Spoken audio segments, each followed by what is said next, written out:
एक और ब्रेकअप सामने आया है ग्लैम गर्ल के रूप में। खाली एक तरफ की बात सुनकर निर्णय कर लेना कि कौन गलत है और कौन सही है, ये ठीक नहीं है। जिस तरह से ऋषि वीडियो पे वीडियो डाले जा रहा था और एक नैरेटिव सेट करने की कोशिश कर रहा था, तो अच्छी तरह दिखाई दे रहा था। लेकिन इनके केस में ऋषि के नैरेटिव को सही मानने वाला गलत होगा। ये कपल एक बार और इस कंट्रोवर्सी में आ चुका है। कुछ टाइम पहले भी इनमें सेपरेशन की बातें हुई थी। हिमांशी काफी दिन के लिए व्लॉग से गायब रही थी, उसके बाद में पैचअप कर लिया गया और एक साथ साथ एक वीडियो बना दी गई जो कि झूले पे बैठ के बनाई गई थी कि हमारे बीच में सब कुछ ठीक है, अब कोई ऐसी बात नहीं है, सब कुछ नॉर्मल है। ये भी मिस्टर एंड मिसेस चौधरी वाली स्टोरी जो थी उसी की तरीके से एंड अप करने की कोशिश की गई। मिस्टर और मिसेस चौधरी वाले केस में तो एक दूसरे के ऊपर बहुत ज़्यादा लांछन भी लगाए गए थे, कुछ सबूत भी सामने आए थे। उसके बाद में भी उन्होंने मिलकर एक वीडियो बनाई और उसको ख़त्म कर दिया और साथ साथ ये और बेवकूफ़ बना दिया कि ये तो हमारा प्रैंक था। ऐसे ही हमारे प्रैंक किंग जो हैं ये मिस्टर ऋषि हैं, इनको भी बहुत ज़्यादा प्रैंक करने की आदत थी। और ऐसा सब कुछ जो दिखाई देता है वो वैसा होता नहीं है। जैसे कि पिछली बार भी जब ऋषि ने इसके साथ में मिलकर वीडियो बनाई थी और ये दिखाने की कोशिश की थी सब कुछ नॉर्मल है, उस वीडियो से बिल्कुल साफ जाहिर हो रहा था कि वो बिल्कुल भी उसके साथ में सहमत नहीं थी और ऐसा लग रहा था जैसे जबरदस्ती उसके साथ में बैठी हुई हैं। हिमांशी की तरफ से बहुत मुश्किल से कुछ वर्ड्स आए थे, जबकि सारा कुछ जो है ऋषि ने ही बोला था। तो बिल्कुल खुशी दिखाई देनी चाहिए या फिर एक चेहरे पे संतुष्टि दिखाई देनी चाहिए, वो बिल्कुल भी नहीं थी। इससे साफ जाहिर था कि ये जो पैचअप हुआ है इसके पीछे की बातें कुछ और हैं। अगर इनकी पुरानी वीडियो क्लिपिंग देखें जो बेसिकली इनके व्लॉग्स में है या फिर इन्होंने शॉर्ट के रूप में डाली हुई है, उसमें भी कई ऐसी वीडियो क्लिपिंग है जिसमें कि हिमांशी बार बार ये कह रही है कि मैं इस तरह की वीडियो नहीं बनाना चाहती, यूट्यूब पर नहीं जानी चाहिए। साथ वो ये भी कहती थी कि अगर हमारी कोई बात है तो तुम बार बार कैमरा लेके क्यों चले जाते हो। ऋषि की एक पुरानी आदत थी कि वो उसको जो भी कुछ दिखाना चाहता था वो कैमरा लेके उसके साथ में बात करता था, यानी आपस में अगर कोई इनके इंटरेक्शन है तो उसके बात करने के लिए भी वो कैमरा लेके जाता था। और हमेशा वो ये कहती थी कि तुम कैमरा क्यों लेकर आते हो, ये यूट्यूब पे नहीं जानी चाहिए, मैं बात नहीं करना चाहती कैमरे के सामने। उससे साफ जाहिर था वो कैमरे के साथ में बिल्कुल भी कंफर्टेबल नहीं थी। जब कोई आपस में कोई बात करनी हो, किसी चीज का हल निकालना हो या आपस में पैचअप करना हो, लेकिन वो हमेशा कैमरा लेकर सामने आता था। दूसरा, कुछ इस तरह की वीडियोस और ये सब बनाने की कोशिश करता था कि जो बेसिकली उसको बिल्कुल पसंद नहीं थी। यानी कि वो ग्लैमर गर्ल के नाम से जरूर मशहूर थी, लेकिन उसका ग्लैमर कोई वैसा वाला ग्लैमर नहीं था कि जो बॉलीवुड वाला ग्लैमर हो जो सब कुछ दिखाता हो। यही लड़की की खूबी थी, यानी हिमांशी की यही खूबी थी कि वो इस तरह के कोई भी वीडियो नहीं बनाती थी और ये एक्सपोज वीडियो ज़्यादा बनाने में इंटरेस्टेड रहता था। पता नहीं क्यों इसको ये सब चीज़ें बहुत ज़्यादा अच्छी लगती थी। ये सारी जो क्लिपिंग्स हैं और ये सारी जो वीडियो हैं ये इस बात को दिखाती हैं कि वो किस तरह का आदमी था। वो ग्लैमर और इन सब को दूसरा रूप समझता था और वो अपनी बीवी को भी उसी में ढालना चाहता था जिसके लिए वो कंफर्टेबल नहीं थी। हाँ, एक और, जितने भी आज की डेट में व्लॉगर्स हैं वो कहीं ना कहीं आइदर टिकटॉक से जुड़े हुए थे या टिकटॉक टाइप की वीडियो से जुड़े हुए थे, जो बेसिकली नाच गाने या कुछ भी एक्ट करके मशहूर हुए थे, जिसकी वजह से उनको फेम मिला था। और जब टिकटॉक बंद हो गया तो वो सभी लोग जो ना यूट्यूब पर शिफ्ट हो गए, क्योंकि उनका पहले से फैन बेस था तो इसलिए यूट्यूब पे भी वो आसानी से हिट हो गए। पर हिमांशी इस तरह की नहीं थी। हिमांशी ने अभी जो खुलासा किया है वो अपने आप में बहुत ज़्यादा दर्दनाक है और बहुत ही भयंकर है। देखा जाए तो वो आज के हमारे समाज पे बहुत बड़ी चोट भी है। जिस तरह से आजकल लिविंग का फैशन चल रहा है उसी टाइप की चीज़ें ये भी इससे कराना चाहता था। आई मीन ऋषि ये चाहता था कि वो एक ओपन मैरिज में जाए।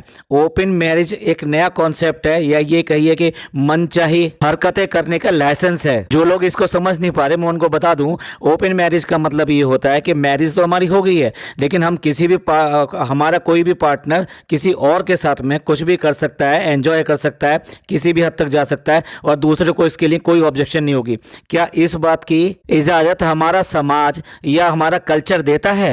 ये अपने आप में कितनी बड़ी बात है। एक तरफ तो आप शादी जैसे बंधन में बनते हैं, पवित्र रिश्ते में बनते हैं, उसके बाद में ये इच्छा जाहिर करते हैं कि मेरा तुम्हारे अंदर कोई इंटरेस्ट नहीं है, फिजिकली तुम मुझे अट्रैक्ट नहीं करती हो, इसलिए मैं बाहर कुछ भी देखना चाहता हूँ, कुछ भी करना चाहता हूँ और इस पर तुम्हारा कोई मतलब नहीं रहेगा, यानी तुम मुझे इस बात की परमिशन दो। आप ही बताइए कौन ऐसी पत्नी होगी जो इस बात के लिए राजी होगी या यस कहेगी। यही उसकी जितनी भी अब तक की जर्नी थी, या ये कहिए कि वो फैमिली के अंदर जो भी झेल रही थी, ये उसका अंत था। इसके बाद में हिमांशी ने भी इसको नो कहना शुरू किया, आई मीन कंप्लीटली नो कहना शुरू किया कि मैं अब तुम्हारे साथ नहीं रह सकती। एक बोल्ड डिसीजन लिया जो लिया जाना चाहिए था ऐसी कंडीशन में। ऐसी मैरिज का कोई फायदा नहीं है जो सिर्फ एक कॉन्ट्रैक्ट मैरिज बनकर रह जाए। इसके ऊपर भी वो लगातार नैरेटिव पे नैरेटिव सेट करता चला जा रहा था।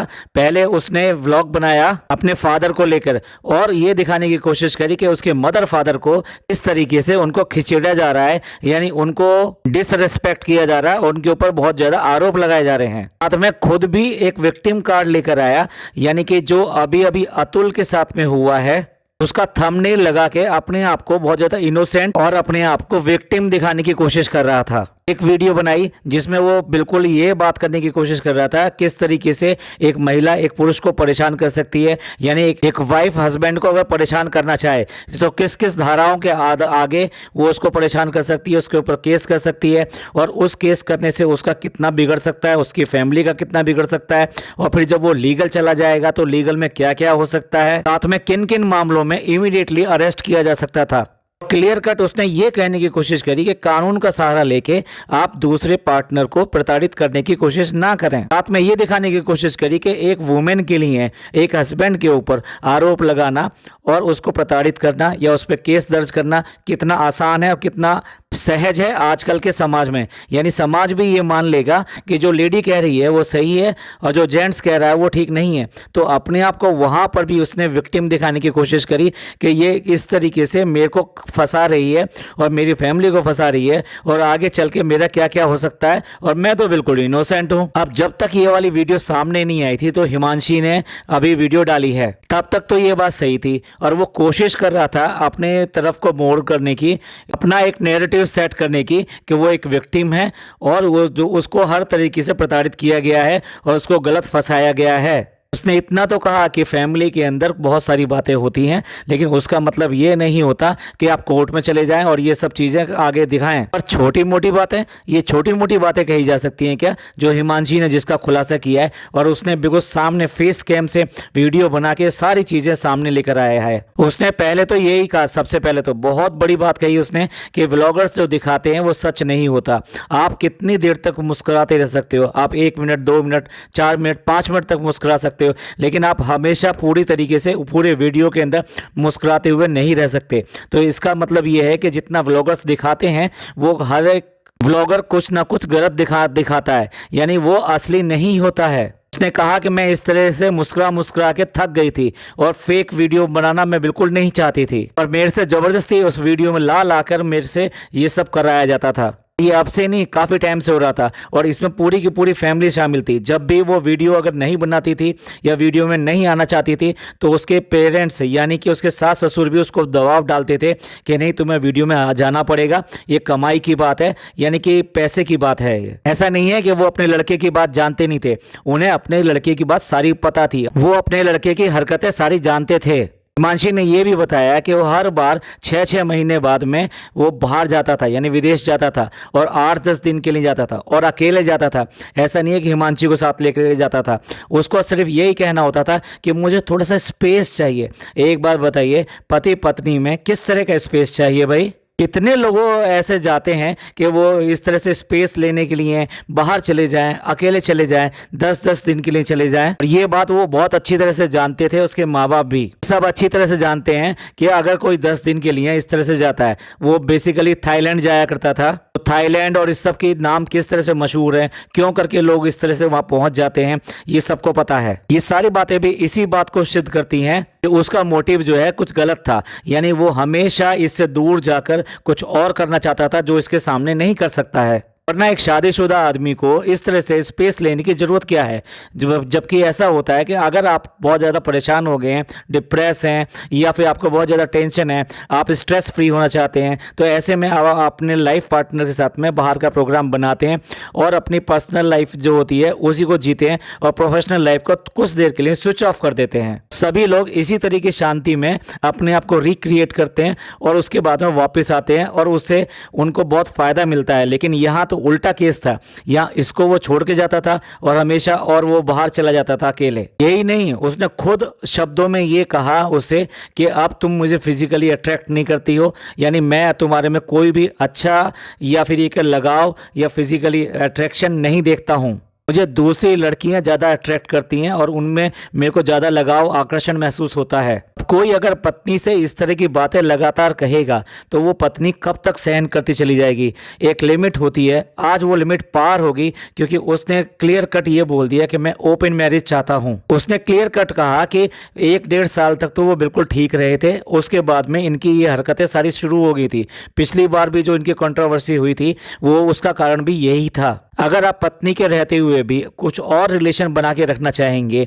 या फ्री रिलेशन बना के रखना चाहेंगे तो इसको कौन एक्सेप्ट करेगा? इसको कोई भी एक्सेप्ट नहीं करेगा। मैं थोड़ा सा बैकग्राउंड बता दूं जिनको शायद पता नहीं हो। ग्लैम गर्ल जो है, इन्होंने अपना चैनल जो है 8 साल पहले शुरू किया था और एक साफ सुथरा चैनल था। ब्यूटी टिप्स और ब्यूटी प्रोडक्ट्स के ऊपर ये अपने चैनल पे व्लॉग्स बनाया करते थे। धीरे धीरे करके वो चैनल काफ़ी हिट हुआ और काफ़ी मशहूर हो गया और ग्लैम गर्ल नाम से ये बहुत तरीके से मशहूर हो गई थी। सिल्वर बटन भी आया और बाकी आमदनी भी आई, तो धीरे धीरे करके चैनल बहुत ज़्यादा ग्रो हो गया था।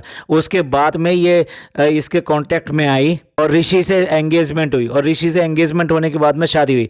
जब ऋषि से एंगेजमेंट हुई उसके बाद में ही इन दोनों के कॉमन व्लॉग्स थोड़े से आने शुरू हुए। लोग इस कपल को काफ़ी हद तक पसंद करते थे क्योंकि ग्लैम गर्ल की तो पहले से ही बहुत ज़्यादा फेम था और इसके आने के बाद में उसको और भी ज़्यादा फेम मिल गया था। शादी के बाद में इन्होंने एक और चैनल बना लिया जो बेसिकली दोनों का कॉमन चैनल था और उस पर वो व्लॉगिंग करना शुरू कर दिया और व्लॉगिंग का आइडिया भी इसी का था, यानी ऋषि का था। ऋषि आज कहता है कि मैं बहुत मेहनत करता था, एडिटिंग करता था, ये सब करता था। भाई अगर एक लाइफ पार्टनर साथ में आ जाता है और दोनों मिलकर एक चैनल खोलते हैं, उस चैनल को चलाते हैं, तो कोई ना कोई काम तो करता है। तो इस तरीके से वो व्लॉग भी बनाती थी, बाकी घर का काम भी करती है, आपका बाकी सब चीज़ें करती है। तो तुम अगर एडिटिंग करते थे तो उसको इतना ज़्यादा अपने ऊपर क्रेडिट कैसे ले सकते हो? क्योंकि ऐसा तो है नहीं उसको एडिटिंग नहीं आती थी।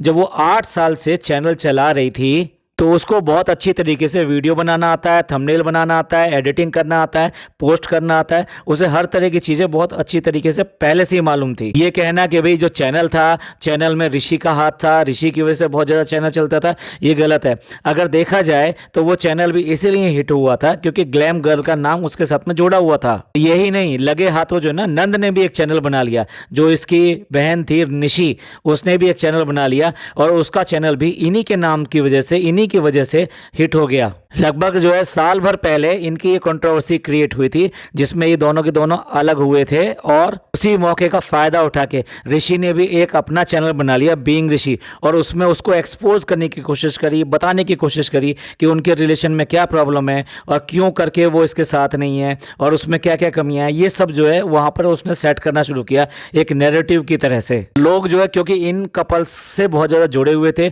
तो इसलिए उसका चैनल भी बहुत जल्दी हिट हो गया। एक्चुअली अगर व्यूवर्स की बात करें, सब्सक्राइबर्स की बात करें तो वो इतने ज़्यादा अपने व्लॉगर्स के साथ में जुड़ जाते हैं कि उसकी हर बात को वो सच मान लेते हैं, चाहे वो झूठ ही क्यों ना हो। जैसा कि ग्लैम गर्ल ने अभी अपनी वीडियो में बताया कि जो डेली व्लॉगर्स होते हैं वो अक्सर सही नहीं दिखाते, अपनी खुशहाल ज़िंदगी वहाँ पे दिखाने की कोशिश करते हैं और अपने अच्छे अच्छे पल वहाँ पे पोस्ट करते हैं, चाहे वो बनावटी ही क्यों ना हो। तो ऐसे में क्या होता है, व्लॉगर्स के साथ में उनके सब्सक्राइबर इस तरीके से दिल के साथ में जुड़ जाते हैं कि वो उनकी हर बात को सही मानते हैं। तो इसने जिस तरह से वो नैरेटिव सेट करने की कोशिश करी, नैरेटिव बताने की कोशिश करी, लोगों ने वो सही माना और उसका चैनल वो हिट हो गया उस टाइम में भी। मतलब की बात यह है कि इसने झगड़े का भी फायदा उठाया और अपना एक सेपरेट चैनल बनाया और उससे पैसे कमाए। अब ये तो दिखाई देता है कि ऋषि किस टाइप का आदमी है। अब बात करते हैं ग्लैम गर्ल की, यानी हम दोनों तरफ की बात करेंगे, एक तरफ की बात नहीं करेंगे।